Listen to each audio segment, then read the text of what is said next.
สิ่งที่น้องๆจะฟังต่อไปนี้อย่าเชื่อนะครับแล้วก็ขอให้ฟังเป็นนิยายข้อสำคัญครับใช้วิจารณญาณทุกครั้งในการรับฟังเรื่องราวประเภทนี้เรื่องที่เขาเรียกว่าอาจินไตฮะเรื่องหลอนๆเรื่องแรกของพี่เรียวเนี่ยนะครับเรื่องนี้ฮะเกิดขึ้นนะฮะในจังหวัดหนึ่งที่เขามีการเลี้ยงอาหารผีฮะแต่ไม่ใช่โต๊ะผีโต๊ะจีนผีที่พี่ป๋องเขาเลี้ยงที่ศรีราชาไม่ใช่นะฮะอันนี้เป็นเรื่องของการเลี้ยงอาหารผีคือที่เนี่ยฮะก่อนที่เขาจะมีการล้างป่าช้าเขาจะมีการเลี้ยงก่อนจัดตั้งเป็นโต๊ะเครื่องเส้นยาวมากครับนะฮะเป็นความเชื่อของเขานะฮะแล้วก็เครื่องเส้นอะไรต่างๆมากมายเลยทีเดียวครับคุณผู้ฟังต้องบอกก่อนเลยว่าคือข้าวปลาอาหารคือของหวานของคาวมีหมดนะฮะเขาจะไปนับก่อนหมายถึงว่าเขาจะไปนับจำนวนของหลุมศพทั้งหมดพอนับเสร็จปุ๊บเนี่ยถ้ามีน้อยจัดได้พอประมาณเขาก็จะจัดเท่ากับหลุมศพแต่ถ้ามีเยอะเกินไปเขาจะใช้วิธีรวบฮะจัดเป็นกลุ่มใหญ่แล้วรวบนะอัญเชิญทั้งหมดที่อยู่ในบริเวณนั้นมากินเครื่องเส้นฮะพิธีนี้เขาทำกับเขาทำกลางวันของอีกวันหนึ่งนะฮะแต่ยังไม่ล้างจนกว่าอีกวันหนึ่งฮะเขาถึงจะทำการจัดการเหมือนกับเลี้ยงก่อนเต็มฮะ1 วันในขณะที่ทำการเลี้ยงอะไรเรียบร้อยคือตั้งโต๊ะไว้พอสมควรแล้วจุดธูปแล้วเขาจะมีธูปยักษ์อยู่1 ดอกปักเอาไว้นะฮะแล้วก็จุดเรียกธูปนี้เวลามันใช้เวลาหลายชั่วโมงอยู่เหมือนกันไอ้ธูปยักษ์เนี่ยประมาณเกือบ5 ชั่วโมงถึง6 ชั่วโมงกว่าจะหมดแต่ถ้าหมดปุ๊บคือยักษ์ใหญ่เลยนะพอหมดปุ๊บต้องจุดอันใหม่การจุดในที่นี้ฮะมีข้อแม้ว่าธูปห้ามดับจนถึงเช้าอีกวันหนึ่งนะครับหลังจากนั้นช่วงประมาณ3 ทุ่มเนี่ยครับก็มีครอบครัวหนึ่งนะฮะที่เขาก็คือง่ายๆแหละก็คือเขาเป็นผู้ที่ค่อนข้างจะยากจนพอสมควรแหละฮะก็หาเช้ากินค่ำแต่วันนั้นเนี่ยมันสุดๆของชีวิตแล้วครับคุณผู้ฟังก็มีพ่อแม่ลูก3 คนหิวมากครับไม่รู้จะทำยังไงก็เห็นแล้วฮะว่าอาหารเต็มโต๊ะเลยแล้วจะปล่อยให้มดมาขึ้นโดยที่มองไม่เห็นเขาคงแบบขอหน่อยนะเขาก็ยกมือไหว้ท่วมหัวเลยครับแล้วก็กินกันอย่างอร่อยมากคุณผู้ฟังจนกระทั่งลูกอิ่มแต่พ่อยังไม่อิ่มพ่อกับแม่ยังไม่อิ่มก็นั่งกินกันโอ้โหแต่ถ้าถามว่าตรงนั้นมีเจ้าหน้าที่อยู่ไหมมีนะฮะแต่เจ้าหน้าที่เขาก็อนุญาตเพราะถือว่านานแล้วล่ะพวกผีเผลอคงอิ่มไปตั้งนานแล้วนะฮะนั่นก็คือสิ่งที่ทุกคนก็เข้าใจอย่างนั้นนะฮะปรากฏว่าหลังจากที่ลูกอิ่มก็ขออนุญาตปลีกตัวไปล้างมือนะฮะมันจะมีห้องน้ำเก่าๆอยู่ก็ล้างมือเสร็จปุ๊บก็ออกมาก็เห็นพ่อกับแม่นั่งกินคุณผู้ฟังเชื่อไหมฮะว่าผมเคยบอกอยู่ตั้งนานแล้วหลายครั้งแล้วว่าดวงตาอันบริสุทธิ์ของเด็กๆเนี่ย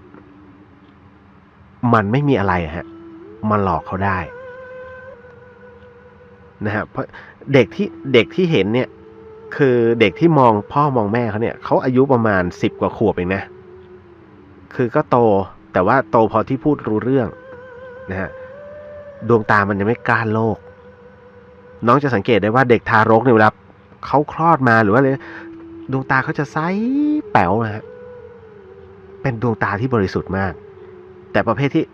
กล้านโลกคือแบบชินชากับมีภูมิต้านทานต่อโลกใบนี้ฮะเขาเรียกตาต่อตาฟันต่อฟันนะครับจะเป็นอะไรที่จะประสานซึ่งกันและกันได้นั่นแหละ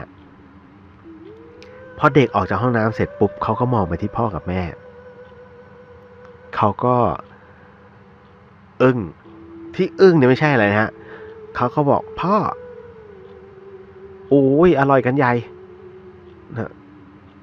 แล้วเนี่ยพาใครมาเต็มเลยคือพ่อกับแม่เขาก็นั่งกินกันอยู่ไม่ได้สนใจเสียงของลูกเลยนะฮะจนกระทั่งลูกก็เดินไปข้างๆแม่ก็สะกิดแม่โอ้ยเพื่อนแม่มาเต็มเลยเหรอเนี่ยแล้วดูดิก็ยืนเบียดกันเนี่ยแล้วแม่ก็อ่ะมานั่งขวางทางเขาพูดแค่นี้นะฮะทั้งสองคนหยุดกินเลยครับแล้วเขาก็วางแล้วพ่อก็เลยถามไอ้หนูมึงเห็นอะไรก็เนี่ยน้าทั้งหลายเนี่ยเขาก็มานั่งกินอยู่เหมือนพ่อกับแม่เลยเขาลุกออกเลยฮะลุกออกจากโต๊ะแล้วก็ยกมือไหว้แต่เหมือนกับว่าไม่มีความรู้สึกอะไรเกิดขึ้นนะฮะเหมือนกับคือเขามองไม่เห็นไงทั้งพ่อและแม่เขามองไม่เห็นเด็กคนนี้วิ่งไปที่ผู้ดูแลนะฮะตรงเพราะว่ามันจะมีพิธีล้างป่าช้าเกิดขึ้นไงคนก็เริ่มมาแล้วแต่ว่าเขาจะอยู่ด้านหลังเขาจะไม่มาอยู่ตรงโต๊ะตรงนี้แต่ช่วงนี้มันเป็นช่วงดึกเลยฮะช่วงมืดก็คือ20:00 กว่าเนี่ยมันมืดแล้วคนก็ไม่สนใจตัวนี้เขาก็จะไปสนว่าเตรียมของอะไรอยู่ด้านหลังไม่เกี่ยวกัน2 คนนี้เขารีบเดินไปและลูกเขารีบเดินไปตรงที่มีคนอยู่พ่อกับแม่เขาก็ถามเห็นอะไรแกเห็นอะไรก็เนี่ยที่โต๊ะนะเต็มเลยคนและตอนเนี้ยก็เขาก็นั่งอยู่น่ะเขายังเรียกพ่อกับแม่เลยกวักมือเรียก2 คนก็หันไปดูฮะไม่เห็นอะไรเลยนะฮะของฟรีไม่มีในโลกคุณผู้ฟังพอพ่อแม่ลูกสามคนเนี่ยฮะคือเสียฟิลแล้วไงเดินออกจากวัดเดินออกจากประตูประตูป่าช้าพอเดินออกไปไม่ถึง5 ก้าวฮะเขาก็หยุดนิ่งเพราะมีผู้ชายคนหนึ่งครับยืนขวางเขาอยู่เขาก็บอกว่าจะไปไหนกันอิ่มแล้วก็ทำประโยชน์สิแล้วก็บอกคำเดียวเหมือนกันนะของฟรีไม่มีในโลกนะอิ่มแล้วก็ต้องทำงานคนพ่อก็เลยบอกไปว่าแล้วจะให้เขาทำอะไรเขาแค่คนที่ผ่านมาแล้วก็หิวอยากมากินลองดูรอบๆแล้วกันว่าจะทำอะไรได้แต่อย่ากลับเพราะถ้ากลับเนี่ยจะมีเคราะห์โดนเตือนอย่างนี้ฮะก็เลยต้องหันหลังกลับพอตัวเองหันกลับแล้วก็เดินเข้าประตูไปคือมันเป็นประตูซุ้มไงพอเสร็จปุ๊บก็หันมาดูผู้ชายคนนั้นไม่มีแล้วนะฮะไม่อยู่แล้วแกก็รีบเดินไปข้างหลังเลยตึกก็เลยถามมีอะไรให้ผมช่วยไหมครับ2 คนนี้ก็ช่วยงานเนี่ยฮะจนเสร็จสับนั่นแหละฮะสั้นๆนี่คือเรื่องราวที่เกิดขึ้นกับช่วงเวลาตรงนี้ฮะคือของเครื่องเส้นเนี่ยบางทีมันเยอะจนน่ากินจริงๆนะอย่างพี่เลียวเห็นยังโอ้โหตายแล้วผีกินดีกับเราอีกไก่ต้มเป็นตัวไก่ตอนน่ะแล้วเด็ดออกมาทีเนี่ยโอ้ยคุณเอ๋ยนะฮะเนื้อขาวๆนะครับรวมถึงเพียบอ่ะของเส้นเขาหมูหันยังมีอ่ะและน้ำจิ้มอ่ะใช่ไหมวิญญาณกินจะกรอบไหมล่ะเรากินยังกรอบกว่าอีกนั่นแหละนะแต่ก็อย่างว่ามันคือของเส้นนะครับไม่เชื่ออย่าลบหลู่ตรงนี้